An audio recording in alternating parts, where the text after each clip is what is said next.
Maka malaikat maut turun ke sini. Makanya ketika sakaratul maut sudah datang, maka yang baca Quran hentikan. Kenapa? Oh, memang gitu ya. Jangan semakin kencang. Ayo Pak, insyaallah Pak gitu. Al-Baqarah Pak, Al-Baqarah Pak. Al-Kahfi, Al-Kahfi. Enggak lah. Yang baca Quran berhenti dulu. Kemudian digantikan dengan kita mentalkin. Antum agak ke sana dikit. Masya Allah ya. Orang yang meninggalnya kooperatif ini.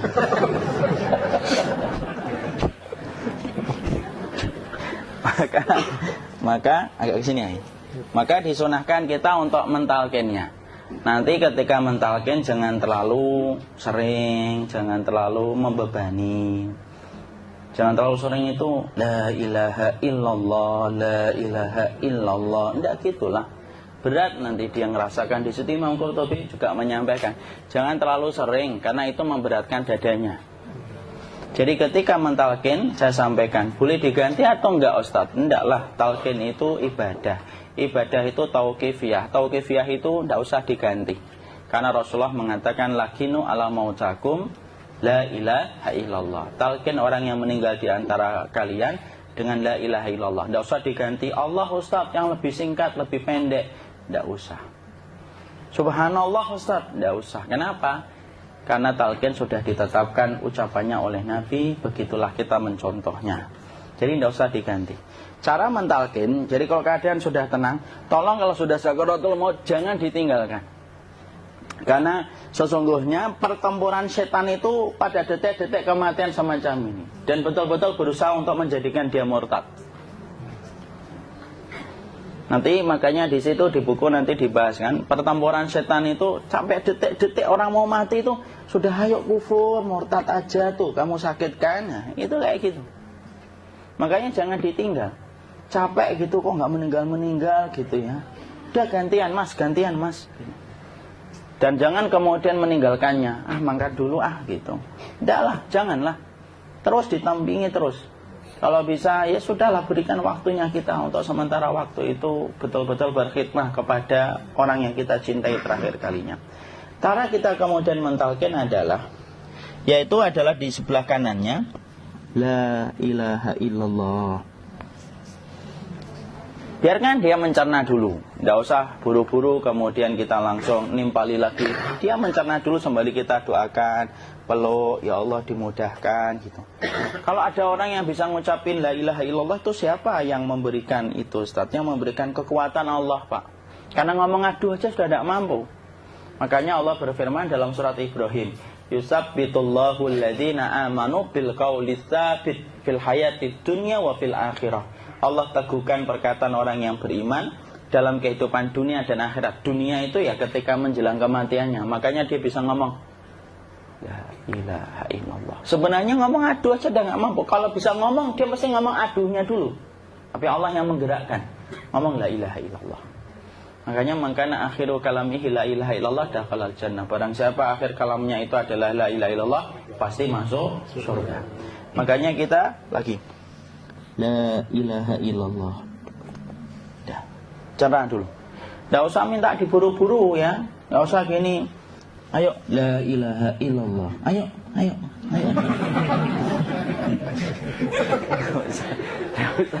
Enggak usah gitu. Ya, biarkan dia pelan-pelan gitu. Ayo tapak, ya Allah capek saya Pak. Enggak usah. Ya ucapkan la ilaha illallah. Kemudian dia mencerna. Lalu kalau dia sudah mengatakan, untuk mengatakan la ilaha illallah. Ya, kalau sudah mengatakan la ilaha illallah, berarti sudah. Tidak usah ditalkin lagi, tidak usah. Belum meninggal juga Ustaz? Tidak apa-apa, biarin aja. Dia di situ aja.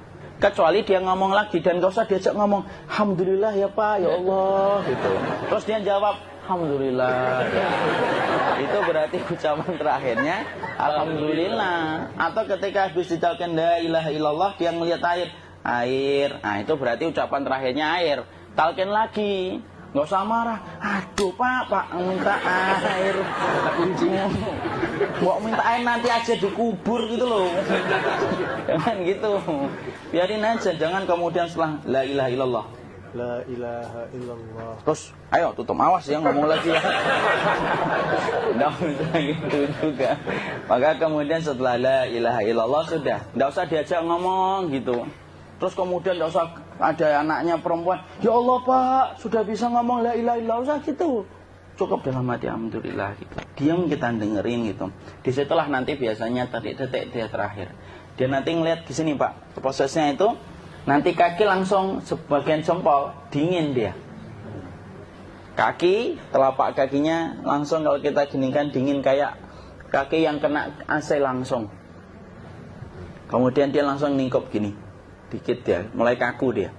Atau kalau enggak, gini dia, langsung kayak jatuh. Kayak kepala nanti yang paling terakhir, kepala itu pasti ada gerakannya Pak. Ini meninggal itu,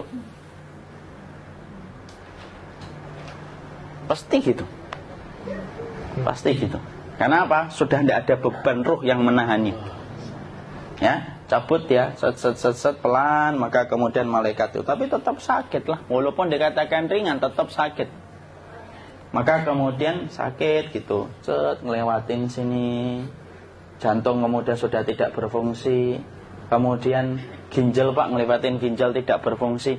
Bapak bayangkan kan, kalau yang pernah sakit batu ginjal Pak, sepakat nggak kalau kita batu ginjal itu sakitnya luar biasa Pak? Itu baru titik batu kecil di ginjal. Kita bisa bayangkan tiba-tiba ginjal tidak berfungsi, sakitnya kayak apa Pak? Tiba-tiba ginjal nggak berfungsi, pankreas naik, kemudian tek jantung. Jantung ini dia masih hidup dia, di sininya masih hidup walaupun jantungnya sudah berhenti. Naik. Kemudian mata, dia ngelewatin mata. Organ tubuh yang paling setia sama ruh itu mata. Maka kemudian mata dia ngelihat dia, ngelihat keluarnya, naik dia. Jadi lihat ini sama dia. Makanya Rasulullah mengatakan innar ruha idza qubida tabi'ahul basar. Ruh itu kalau dicabut, mata itu ngikutin kemana perjalanan ruh itu. Makanya ada yang meninggalnya gini. Ya itu bukan tanda su'ul khatimah, itu tanda fitrahnya mata ngikutin ruh. Atau kemudian bukanya sedikit. Ada yang kayak senyum Pak, ada yang kesini yang keringetan, nah itu tanda husnul khatimah. Ada yang senyum. Jadi sakitnya setelah selesai itu plong gitu loh. Makanya kemudian ada yang tersenyum. Maka itu tanda. Kalau kita ngelihat orang yang membuka mata kayak gini, tidak usah takut. Cepat-cepat kemudian kita nanti tutup. Biasanya kalau terlalu lama, itulah yang menjadikan ini tidak bisa ditutup. Makanya harus pakai kapas akhirnya. Karena apa? Karena pas meninggal nggak langsung ditutup. Biasanya karena perawat takut, dokternya juga nggak tahu itu, dibiarin itu. Makanya ada beberapa mata yang ditutup pakai tensoplas kan? Sebenarnya kalau langsung bisa nutup dia, fitrahnya nutup mata itu. Jadi kemudian kita baca Allahumma firlahu warhamhu wa'afihi wa'fu'anhu atau bismillah wassalatu wassalamu ala rasulillah, tutup. Bismillah. Tidak usah takut. Kecuali buka lagi ya, ini baru kita kabur. Buka lagi Pak, insya Allah Pak, ya Allah, ya kita kabur bareng-bareng Pak. Diusap Pak, diusap gini. Enggak disenggol gini, enggak. Begini kan, sudah meninggal dunia. Tangan boleh begini, boleh diluruskan, tidak ada ketentuannya. Boleh gini, boleh kemudian lurus. Tidak usah disalahin kalau ada yang lurus. Lu itu tangannya gimana sih? Posisikan kayak sholat. Tidak ada perintah kayak gitu. Jadi kemudian dikondisikan saja. Terus maka kemudian dipijit-pijit, akiknya dikeluarin. Kemudian jamnya dilepas, gigi palsunya dilepas kalau ada. Ya. Kemudian apa setelah itu? Coba buku.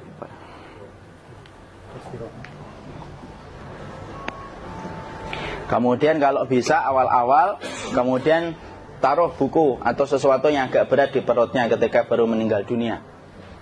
Kenapa kemudian ditaruh kayak gini? Bukan apa-apa, supaya membantu sisa-sisa pencernaan dia untuk keluar. Nanti Pak, biasanya kalau kita taruh agak yang berat gini atau kemudian kita gini-gini kan, ini udah makan belum Maki? Udah makan belum makan kok udah gede ya? Maka pencet-pencet kayak gini biasanya nanti ketika dimandikan, nah pas dimandikan diginikan saja. Aduh. Nah ini dia sudah keluar di belakang, dia gini. Terus nanti keluar dia. Nah ini keluar langsung di belakangnya. Dan memperlakukan orang kalau sudah meninggal dunia itu yang lembut gitu. Kenapa? Inna kasra admil mayyiti kakasri admil hayyi. Mematahkan tulangnya ketika orang sudah meninggal dunia itu lebih dia rasakan sakit ketika mati daripada ketika masih hidup. Tuh Islam itu sampai sama orang mukmin itu kalau sudah meninggal aja sampai selembut itu. Kok hidup kasar itu kebangetan dia jadi orang itu. Mau sampai orang mati itu kemudian disuruh yang lembut. Kalau ada aib disuruh nutup, tidak boleh diceritain. Misalkan di belakangnya beliau ini ada tompel, gagah-gagah tompelnya gede gitu. Tidak boleh cerita, Masya Allah loh. Sampai segitunya sunnah itu ngajarin kita untuk nutup aib. Kalau ada orang belajar sunnah sukanya buka aib, nyari-nyari kesalahan orang. Sunnah yang mana dia pelajari itu saya bingung. Makanya kemudian gini, setelah selesai maka kemudian tutup dengan kain. Maaf ya, akhi ya. Ya. Nanti kalau nggak kuat napas ngomong ya. Maka ditutup kayak gini, ditempatkan kemudian jangan di tanah tapi di atas dipan. Karena apa? Syekh Abu Malik Kamal Said Salim dalam Sahih Fikih Sunnah menyampaikan supaya tidak cepat busuk. Dia taruh di atas. Kemudian ditutup pakai kain apa saja. Ya, sembari nanti kita mempersiapkan tempat mandinya, tempat kafannya dan yang lain sebagainya. Maka kemudian kalau ada yang datang boleh dibuka. Kemudian kita mencium ininya apa? Kemudian keningnya. Kemudian kita berdoa, nutup lagi kayak Rasulullah ditutup, kemudian yang datang terakhir itu salah satunya Abu Bakar. Dibuka kemudian beliau, ya Allah ya Rasulullah, engkau adalah orang yang percaya hidup dan matimu, dan tidak mungkin Allah itu mematikan engkau 2 kali ya Rasulullah. Maka kemudian ditutup kembali. Saat itu para sahabat dalam keadaan mendung semuanya. Maka disitulah kita lakukan kayak gini. Ditutup gini Ustaz ya. Kasihan tidak bisa napas, insya Allah tidak butuh napas lagi. Jadi kemudian kita semacam ini kita persiapkan apa yang bisa kita lakukan. Nah itulah proses kematian dari sakit sakaratul maut sampai kematian.